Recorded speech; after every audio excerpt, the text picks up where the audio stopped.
안녕하세요. 김태훈의 현명한 투자자 방송 시작하겠습니다. 오늘은 모바일 어플라이언스에 대해 좀 다시 한번 말씀을 드리겠는데요. 이 회사는 이 자율주행 기술을 기반으로 성장하고 있는 회사인데 주로 판매하고 있는 건 블랙박스하고 내비게이션입니다.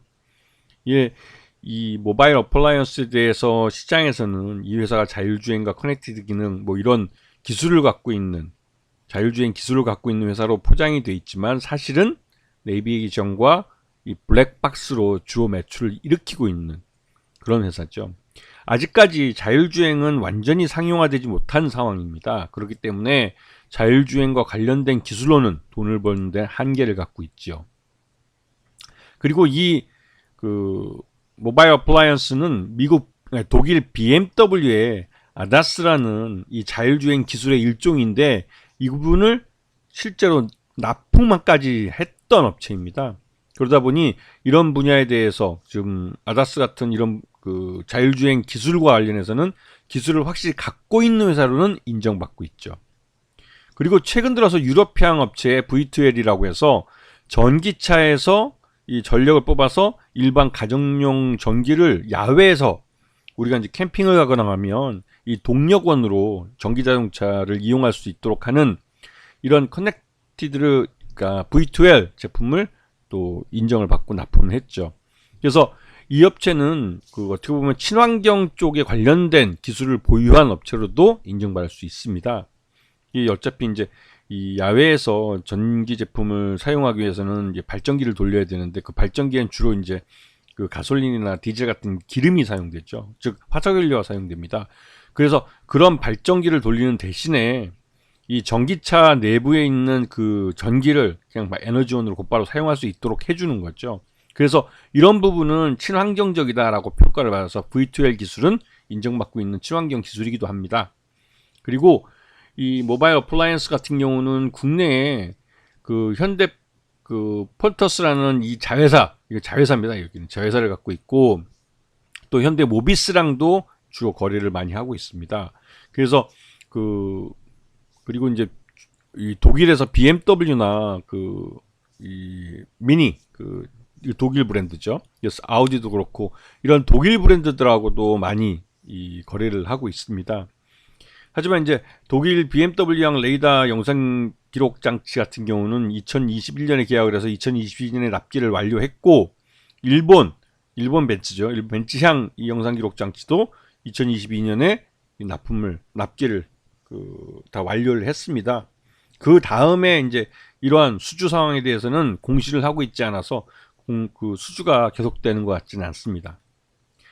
자, 이 회사의 작년 3분기까지 실적을 놓고 보면 매출 외형은 늘었지만 이 판관비 관리에 실패를 해서 판관비가 이게 거의 78억 정도 하던 게 113억까지 늘어버렸기 때문에 이 판관비 관리에 완전히 실패했다고 볼 수가 있죠. 그래서 이 흑자가 날 수 있는 기회를 적자로 돌려놓고 말았습니다.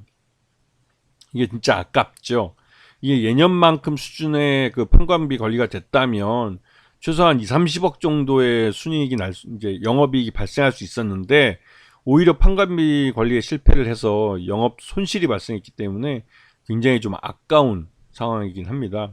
하지만 중간에 금융 수익이 발생한 부분이 있어서 이거는 이제 200억대 BW 신주인수권부 사채를 발행하면서 거기서 이제 이 수익이 발생한 걸로 여기서 이제 단기순이익이 한 4억 정도는 발생하게 했죠. 그래서 영업에 의해서 단기순이익이 발생한 게 아니라 이 재무 활동을 통해서 영업이익을 그러니까 단기순이익을 발생시켰기 때문에 경상적인 사업에서는 아직 수익성에 의문이 드는 상황이긴 합니다.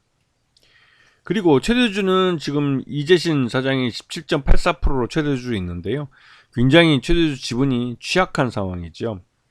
그래서 이 최대주주 지분을 늘리기 위한 자사주 취득이나 이런 부분이 필요한데 돈을 벌고 있지 못하기 때문에 이런 걸 하고 싶어도 못하고 있는 거죠. 자, 그리고 작년에 이제 신주인수권부 사채를 200억을 발행했습니다. 200억을 발행해서 나름대로 자금을 200억 정도 현금 쌓아놓고 가고 있기 때문에 자금 문제에 있어서만큼은 어려움이 없는 편이라고 할 수 있죠. 하지만 그래서 이제 작년에 A1 자산운용이라는 데서 여기 이 모바일 어플라이언스의 지분을 5.97% 200만 주 정도를 시장에서 사들어서 단순 투자 목적으로 사들였습니다. 그리고 그 이후로 5.97%에서 5% 미만으로 내려가지 않았기 때문에 아직까지는 공시사항이 없는 상황을 봐서 팔고 있지 않은 걸로 보입니다.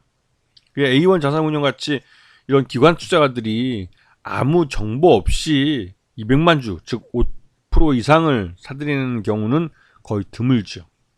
뭔가 좀 이유가 있기 때문에 이 정도 지분을 시장에서 샀을 가능성이 있습니다. 이 부분은 다른 무엇보다도 이 모바일 어플라이언스가 보유하고 있는 이 기술들이 자율주행 쪽에 적용이 될 수 있는 기술들을 갖고 있고, 또 실제로 이 현대차 같은 경우 3단계 자율주행을 시내에서 80km까지 속도에서 하겠다 성공시키겠고, 또 이 기술을 그 현대차에 상용화 시키겠다라고 작년에 말을 했다가 작년 연말에 기술적인 문제로 실패를 했죠. 그래서 올해 중에는 이 자율주행 자동차에 대한 시내주행 80km 시내주행의 3단계 자율주행이 아마 그 현대차 내에 적용이 될 가능성이 큽니다. 그렇게 되면 다시 한번 시장 내 자율주행 자동차들에 대한 관심이 높아질 가능성이 있죠. 그런 의미에서 모바일 어플라이언스는 관련 기술을 보유하고 있는 회사로 관심권에 놓고 보셔야 됩니다.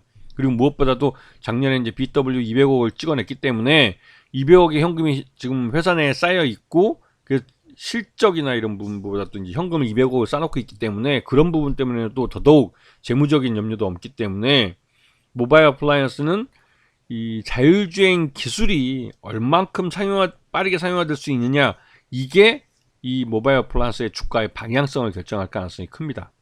하지만 분명한 건 작년에 현대차가 하반기에 3단계 자율주행을 상용화하려다가 실패를 하고 올해로 넘겼기 때문에 올해 중에는 모바일 어플라이언스뿐만 아니라 다른 자율주행 자동차 관련주들도 이 현대차의 3단계 자율주행 서비스 상용화에 수혜를 받을 가능성이 크죠. 그런 부분을 갖고 모바일 어플라이언스를 좀 봐줄 필요는 있습니다. 아시겠죠? 자, 오늘 방송 여기서 마치겠습니다. 감사합니다.